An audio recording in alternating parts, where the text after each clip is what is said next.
Assalamu alaikum wa rahmatullahi wa barakatuh. My dear brothers and sisters from the ISCJ community in Central Jersey, I hope everyone's having a wonderful Ramadan. This evening, I want to talk to you for a few moments about a great Muslim scholar by the name of Ibn Khaldun. Ibn Khaldun was a remarkable scholar. I remember when I was in college back in around 92, and for the young folks out there, that's 1992, not 1892. I had a professor who wasn't Muslim, and I never forget what he said in the class. The class was on colonialism, so it was in the sociology department, or perhaps it was the history department.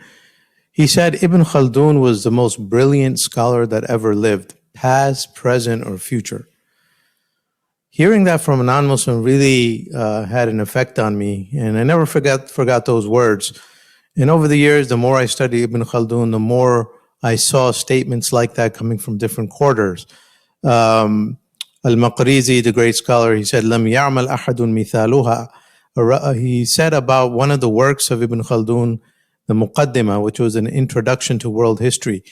He said, no one ever compiled a work of its like. وَإِنَّهُ لَعَزِيزٌ أَن يَنَالَ مُجْتَهِدٌ مِثَالُهَا. And it would be very difficult for a proficient scholar to ever achieve what he achieved. My own teacher, Sheikh Akram Nadwi, when I studied the Muqaddimah with him, he said, certainly it's one of the most important texts written in the history of mankind. So many European philosophers and historians considered themselves indebted to Ibn Khaldun. Niccolo Machiavelli of the Renaissance, for instance, he widely acknowledged Ibn Khaldun to be one of the greatest philosophers of the Middle Ages. So he was a remarkable scholar whose works are still studied today and read today, whose ideas are still discussed and relevant in our times. So who was he?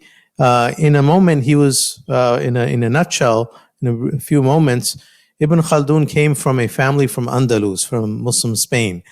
And he was born in the year 732 of the Hijri calendar, which corresponds to 1332 of the Christian calendar. And he died in 1406 of the Christian calendar. So he lived over 100 years before Columbus sailed the seas and supposedly discovered America in 1492. 1492 was also the year that the Muslims were kicked out of Spain, and the Muslim rule in Spain came to an end. The golden era of Muslim Andalus came to an end, and the dark era of Spanish Inquisition began. So he lived towards the latter period of the Muslim rule in Spain. His family was from Andalus, but they had migrated to North Africa to escape the wars and the persecution because of the decline of the Muslim presence. So he was born in present-day Tunisia, in Tunis, the city of Tunis. So he came from a noble family of scholars. So he memorized the Quran at a young age. He learned fiqh and tafsir and hadith, and he gained ijazah in all the Islamic sciences. In addition, he had a great education in mathematics, astronomy, politics, and so on and so forth. So he was a very well-grounded scholar, and his life was remarkable. In fact, you can make a movie about his life. He traveled all over the world, interacting with dynasties and kings and caliphs. At one point, he went back to Granada in Spain and helped restore the Muslim ruler to power. And he negotiated on his behalf with the Christian crusaders, namely Pedro the Cruel. And he went on a diplomatic mission, a successful diplomatic mission at that. He met Tamerlane, the conqueror in the Muslim world. He met so many great figures. So he was involved in various, Muslim dynasties around the world. Ultimately, he settled in Egypt. He was a chief judge of the Maliki school in Egypt several times. He had taught in some of the most renowned universities of the Muslim world, like Zaytuna, Qarawiyyin, Azhar University in Egypt, Zahiriya in Damascus. So a prolific scholar, widely traveled, with incredible experiences. At the age of 17, interestingly, he lost both parents to the Black Plague, or the Black Death, which was an epidemic of the plague that hit the world at that time in 1348. So he lost both parents at a young age. So he suffered. He saw so much political turmoil. He witnessed a pandemic that destroyed many of his families and friends and ravaged parts of the world at the time, from Europe to the Muslim world.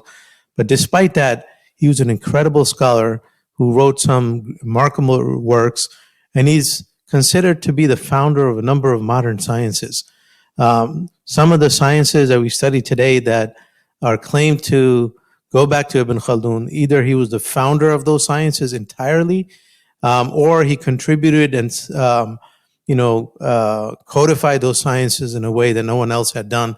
So his imprint is on those sciences forever. They include political science, sociology, economics, demography, anthropology, history and historiography, and educational theory. So he's a widely quoted, monumental scholar. On every field I ever study, I always find the words of Ibn Khaldun quoted. Last week, I was reviewing my notes on the art of communication by my teacher, Sheikh Walid, and on the first page, he quotes Ibn Khaldun.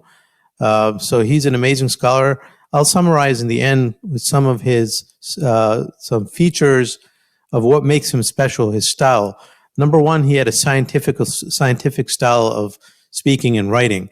So he would bring critical analysis and a lot of empirical observations. So he would always correlate his writings with the latest research and evidence. And he would take a lot of information from his personal experiences. And also he would consult his teachers and colleagues about many things, and he would bring that to the table. So his style of writing is very scientific, very much based on evidence, empirical observations, and so on and so forth. He was also a keen observationist. He had keen observation skills. He had an amazing ability to observe things. Most of us, for instance, if we go to Hajj and you were to describe what we saw, we would say large crowds. But some people are able to see things that other people don't see. Ibn Khaldun was one of those. He was very interested in the observable external phenomenon. So he goes deep into things. Everything that he writes about, he delves into it so deeply. He observes cultural phenomenon around the world. He observes how people speak. He even observes the relationship between animals and human beings. He discusses the changes in society that stem from the climate, and so on and so forth. So that made him very special. A third feature of Ibn Khaldun was his analytical ability. He was a holistic scholar who was always looking for the bigger picture. So he's always looking for patterns, correlating things with one another. In history, for instance, he looked for the causes of stagnation by analyzing the internal structures of society from economic vantage point, from social structures, from political structures. So he's always looking at context, looking at history, correlating things, and incorporating the latest research of his time. Another feature of Ibn Khaldun was his critical mind. So he was a critical scholar. He didn't accept all the information, but he would critically analyze it. So he would often blast other scholars for accepting certain things that he thought made no sense. For instance, Mas'udi and other historians write that in Musa alayhi salam, the Prophet Musa, his followers, the Israelites, Bani Israel, were 600,000 in number. Ibn Khaldun, he takes a huge issue with this number, stating that it makes no sense for a variety of reasons. These numbers are way too large for a battle. No single place could contain them. Moreover, if you factor in 4 generations from the Prophet Yaqub to Musa, or a little bit more than that, you can't develop a population of followers that large.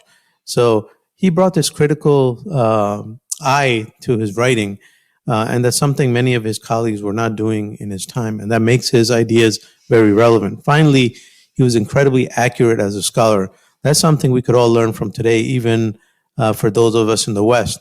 We study other cultures, and we import names from other cultures, and we change them. So Misr became Egypt, Pharaoh became the pharaohs, and the Europeans did that a lot.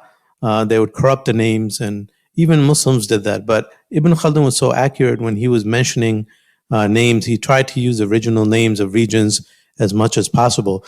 Even some of the names don't have Arabic characters or Arabic letters or the equivalent of Arabic letters. So he would put some symbols in their writing to denote that this is not coming from Arabic. So he's using original names and he's very, very accurate in his observations. So this, in a nutshell, is Ibn Khaldun, one of the most brilliant scholars that ever lived. We should be very proud of him as Muslims, and we should study his works, including his Muqaddimah. Perhaps some of the ideas might be outdated, being that he wrote in the 1300s. This is a long time ago.